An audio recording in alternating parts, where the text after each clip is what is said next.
흔히들 오늘 우리 시대를 이 긍휼이 없는 냉정함의 시대다, 이런 말들을 많이 하는데요. 이건 예수님이 사시던 그 당시도 마찬가지였던 것 같습니다. 예수님 당시에 이 헬라인들과 로마인들이 얼마나 이 긍휼과 상관없는 그런 것과는 담을 쌓고 살았던 그런 사람들인가 하면은, 이 긍휼 베푸는 거를 이 나약한 사람들이나 하는 짓이라고 그렇게 치부하던 사람들이 이게 헬라인과 로마인들이었다는 겁니다. 그 당시 사회 분위기를 말해주는 그 사례들이 많이 있습니다. 그 박정근 목사님이라는 분이 쓴 책에 보니까요, 그 당시 로마에서 활동하던 어떤 철학자가 이런 말을 했답니다. 긍휼은 영혼의 질병이다. 그 약한 사람들을 향하여 그렇게 마음이 막 약해지고 하는 건 이건 마음의 질병이다. 이런 말을 할 수 있는 사회 분위기가 어땠는지 짐작할 수 있는 거 아닙니까? 사회 분위기가 이렇다 보니까 우리가 잘 아는 아리스토텔레스조차도 아주 끔찍한 생각을 했더라고요. 아리스토텔레스는 이 노예들을 이 살아있는 연장이라는 식으로 그렇게 표현을 했다는 겁니다. 그러다가 보니까 일반적으로 그 노예라는 건 이제 이 사람의 축에 들어가지를 않는 겁니다. 평생 자기가 부리던 노예가 병들고 늙어서 더 이상 일할 수 없게 되면은 가차없이 연장 쓰다가 이제 이게 무뎌지면은 그냥 가차없이 버리는 거 이 더 이상 쓸모 없어지면은 그 노예를 가차없이 버리는 거예요. 심지어는 그 노예를 부리다가 늙지도 않았는데, 병들지도 않았는데, 아직 젊은데 그 노예에 대하여 좀 실정이 나면은, 그럼 그 노예를 실정이 났다는 이유만으로 원형 경기장에 보내가지고 짐승의 밥이 되는 이런 짓을 저지르는데도 아무런 그 감각이 없던 시대, 이게 바로 예수님이 살던 그 시대라는 겁니다. 여러분 로마에 가면은 콜로세움 대단하다고 이게 감탄하면서 관광객들이 수시간 줄을 서야 안에 입장하는 그런 놀라운 명소지만, 거기가 바로 이런 끔찍한 짓을 저지르던 장소 아닙니까? 이렇게 예수님 당시에 그 이방인이었던 헬라 사람과 유다 사람들이 가졌던 약자에 대한 긍휼 없음, 이게 그런 모습이라면요, 늘 우리는 하나님의 택한 백성이라고 자부하던 유대인들도 다를 바가 하나도 없었습니다. 성경에서 여러분 유대인들이 보여주었던 아주 냉정한 태도 다 아시지 않습니까? 예수님께서 세리와 죄인과 함께하는 약자들과 함께하는 그 모습을 견딜 수 없어가지고 질투를 하고 죽여버려야 되겠다, 이런 어떤 마음의 긍휼 없는 모습을 보여주었던 게 선택한 백성이라고 자부하던 유대인들의 모습 아니겠습니까? 이게 지금 예수님이 사시던 그 당시에, 활동하시던 그 당시의 그 모습인데요. 냉정하게 생각을 해보면은 오늘 우리가 몸담고 있는 이 시대도 정신에 있어서는 크게 다를 바가 없다고 생각합니다. 그리고 유대인들을 욕할 거 없습니다. 오늘 예수 믿는 저희들의 모습을 보면 세상 사람들의 생각하고 크게 차이가 없는 그런 현실이지 않은가, 그런 반성을 해볼 때가 많은데요. 이런 점에서 우리는 오늘 다루게 될 팔복 중에 5번째 항목, 이 7절 말씀을 주목해야 됩니다. 긍휼히 여기는 자는 복이 있나니 그들이 긍휼히 여김을 받을 것이며. 제가 지난주 설교에서 우리가 이 팔복을 공부하면서 2가지를 꼭 깨달아야 된다. 첫째는 신앙생활이라는 건 다르게 사는 것이다. 세상 사람들이 흐름과 다르게 사는 것이다. 제가 오늘 6세, 7세 이 어린 꼬맹이들이 특별 찬양을 하는데, 제가 저 아이들에게 해줄 수 있는 가장 큰 축복은요, 이 세상의 물결에 흐르지 않는, 그래서 다른 삶을 살도록 하는 거예요. 거기 동요되지 않는, 그러면서 한 분야에 책임 있는 지도자로 저 아이들을 인도해 주시기 원합니다. 그렇게 기도하고 있는데, 그게 바로 이 팔복의 정신 아닙니까? 예수 믿는 우리는 이 세상 사람들과는 다르게 사는 사람이에요. 다르게. 세상 사람은 이렇게 살면 무조건 저렇게 살면 정답이에요. 이 세상 사람들이 또 저렇게 살면 우리는 또 이렇게 사는 게 정답이에요. 계산 복잡하지 않습니다. 그냥 다르게 사는 거예요. 왜? 이 세상이 지금 아무리 봐도 정상적으로 굴러가는 것 같지 않습니다. 그래서 말씀드렸죠. 우리가 저지르는 잘못이 무슨 뭐 강도지대서가 아니에요. 세상 사람들과 어떻게 이렇게 똑같니 하는 것들을 보면은, 우리는 이 세상 사람들과 다르게 사는 존재라는 걸 기억하고, 더 중요한 게 뭐라 그랬습니까? 그 다르게 사는 삶을 살아갈 때 다르게 사는 삶이 주는 행복을 누리는 것, 경험하는 것, 이게 우리에게 사명입니다. 여러분 이거 기억하십시오.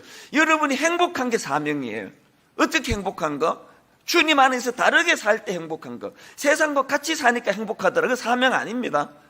세상과 다르게 사니? 여기에도 행복의 길이 있네? 이거를 반드시 구현해내는 게 우리의 사명이거든요. 이 점에서 긍휼에 대한 말씀도 마찬가지입니다. 그렇기 때문에 우리가 늘 이 세상에서의 삶, 어떻게 이 긍휼과 관련해 어떤 삶을 살아야 되는가, 그거를 원하신다면 마태복음 25장 40절에서의 주님의 말씀을 아예 마음에 각인을 시키십시오. 임금이 대답하여 이르되 내가 진실로 너희에게 이르노니 너희가 여기 내 형제 중에 지극히 작은 자 하나에게 한 것이 곧 내게 한 것이니라. 여러분이 세상과 다른, 냉정한 이 세상과 다른 삶을 원하신다면 이 말씀을 늘 묵상하셔야 된다고 생각합니다. 이런 의미에서 저는 오늘 예수님께서 말씀하시는 이 팔복의 5번째 복, 이 긍휼에 대해서 살펴보고 싶은데요, 이 긍휼과 관련해서 우리가 회복해야 될 게 2가지가 있습니다. 첫째로, 먼저 이 공감의 차원에서의 긍휼을 회복해야 된다는 겁니다. 이 긍휼이 여기는 자는 복이 있나니, 여기 나오는 이 긍휼이 여기다, 이 단어는요 헬라어로 엘레모네스라는 형용사입니다. 이게 형용사라는 게 뭘 의미하겠습니까? 이게 동사가 아니에요. 이 엘레모네스라는 형용사가 가져다주는 의미는 이겁니다. 불쌍한 사람을 향한, 또 불쌍한 사람들을 향해 긍휼히 여기는 마음의 상태, 이 마음의 상태입니다. 연약한 이웃을 향하여 불쌍한 마음을 가지는, 긍휼히 여기는 마음을 가지는 그 마음의 상태, 이게 엘레모네스라는 단어예요. 누가복음 18장에 보면은 예수님께서 비유 하나를 들려주시는데요, 9절에서 전제가 이렇습니다. 또 자기를 의롭다고 믿고 다른 사람을 멸시하는 자들에게 이 비유로 말씀하시되, 그러니까 누구에게 이런 말씀을 주시는지를 먼저 예수님이 적시를 하시고, 그러면서 주시는 말씀이 10절부터 13절입니다. 2 사람이 기도하러 성전에 올라가니 하나는 바리새인이요 하나는 세리라. 바리새인은 서서 따로 기도하여 이르되 하나님이여, 나는 다른 사람들 곧 토색, 불의, 간음을 하는 자들과 같지 아니하고 이 세리와도 같지 아니함을 감사하나이다. 나는 일회에 2번씩 금식하고 또 소득의 11조를 드리나이다 하고, 세리는 멀리 서서 감히 눈을 들어 하늘을 쳐다보지도 못하고 다만 가슴을 치며 이르되 하나님이여 불쌍히 여기소서, 나는 죄인이로소이다 하였느니라. 예수님이 지금 뭘 강조하는 말씀을 지금 들려주시는 겁니까? 그 당시 비난받던 세리들을 바라보는 이 바리새인들의 마음의 상태가 긍휼이라고는 찾아보기가 어려운 거, 이걸 지금 강조하는 거 아닙니까? 이런 말씀들을 보면서 우리가 긍휼과 관련해서 먼저 회복을 해야 되는 건 연약한 이웃을 향한, 거기에는요 믿음 약한 자까지 포함이 되는 거예요. 우리가 손가락질을 받는, 비난을 당하는 그 사람들을 포함해서 그들 마음속에 내치지 않는 마음, 이게 긍휼이에요. 저것들은 우리랑 달라, 저것들은 상종하면 안 돼, 이게 예수님이 지금 지적하는 가장 나쁜 마음의 상태예요.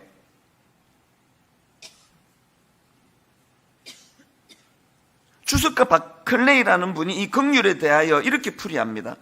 다른 사람의 시각으로 그의 삶을 보다, 그가 경험한 것을 내가 느끼다, 다른 사람의 내면을 꿰뚫다, 이 긍휼을 이렇게 설명했습니다.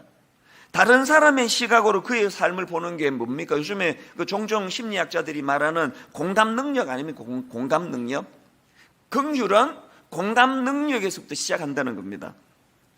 상대방이 어려운 상태에 빠져 있을 때 내가 가서 도와야지, 그런 마음이 드는 거는 공감할 때, 내가 저런 일을 당할 때 얼마나 어렵겠나. 제가 미국에서 7년간 생활할 때 저는 그 체질이 미국 체질이 아닙니다. 그래서 저는 미국 생활이 뭐 저에게 그렇게 즐겁지 않았는데요. 한 가지 제가 뼛속 깊이 내가 배워야 되겠다는 건 이 미국 사람들의 긍휼의 정신입니다. 아침에 이제 애들 학교 보내려고 차를 몰고 가다가 펑크가 났어요. 이게 당황스럽잖아요. 애가 이제 지금 이거 어떻게 해야 되지? 근데 너무나 놀라운 걸 경험했습니다. 지나가던 사람들이 하나둘 찾아오더니 그 동네의 사람은 자기 집에 가서 막 연장을 가지고 와가지고 그 사람에게 다 고쳐줬어요. 우리나라 사람들이 미국 사람들보다 기본적으로 정이 더 많다고 미국은 개인주의잖아요. 우리는 정문화예요. 공동체 문화예요. 미국 사람들보다 한국 사람들이 원래는 정이 훨씬 많은 민족으로 저는 확신하는데 우리는 그게 잘 안 보입니다. 왜 그렇습니까? 마음에 여유가 없고요, 우선. 그리고 공감 능력이 이 삭막한 시대를 살다 보니까 있었던 공감 능력이 지금 자꾸 사라지는 것 같아요. 공감하지를 못하니까. 그럼 뭐 조금만 누가 어려움을 겪는다 하면은 한두 사람이 오는 게 아니에요. 저도 23살 때 이야기인데요. 자동차 시동이 걸리지 않은데 그 이제 뭐 오래된 차니까 겨울에 자동차 시동이 안 걸리니까 출근하러 내려오던 이웃 사람이 자기 집으로 도로 가가지고 그 배터리 연결하는 그 점프 케이블이라 그러잖아요. 그걸 갖고 와서 자기 차를 저 앞으로 이렇게 대놓고 두 개를 연결시켜서 시동 걸어주고 그렇게 하고 가더라고요. 그런 작은 하나하나가 제 마음속에 얼마나 그리스도인의 삶이 그래서 이 미국이 그냥 막 여러 가지로 많이 변질되고 또 썩은 나라라고 그렇게 생각하지만 뭐 동성애, 온갖 성적인 타락 이걸 막 전 세계에 지금 퍼날르고 있는 게 미국이라서 저는 그 미국이 막 되게 미운데요. 그러나 여전히 남아있는 이런 기본적인 이 기독교 정신, 그 긍휼의 모습이 아직도 살아있는 걸 보면서 이건 우리가 배워야 된다. 이런 일들이 어떻게 가능하다고요? 그 다른 사람의 시각으로 그의 삶을 볼 수 있는 능력, 공감 능력이 있을 때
이 긍휼이 가능한 거라는 겁니다.